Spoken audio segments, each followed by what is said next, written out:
بسم اللہ الرحمن الرحیم۔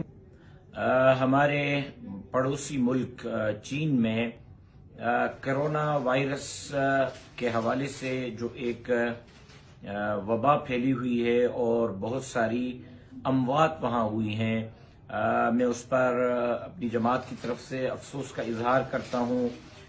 فوت شدہ لوگوں کے لیے دعا کرتا ہوں، ان کے لواحقین سے تعزیت کرتا ہوں۔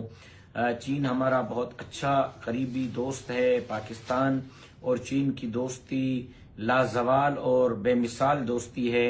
اس مشکل کی گھڑی میں ہم پاکستانی عوام چین کے ساتھ کھڑے ہوئے ہیں۔ جمعیت علماء اسلام اس مشکل گھڑی میں چین کے لیے دعا گو ہے۔ اللہ تبارک و تعالی ان مشکلات سے سب مسلمانوں کی، پوری قوم کی، پوری امت کی، پوری دنیا کی، بسنے والے ہر ایک فرد کی حفاظت فرمائے۔ اللہ تبارک و تعالی اس وائرس سے چین کو جلد از جلد باہر نکالے۔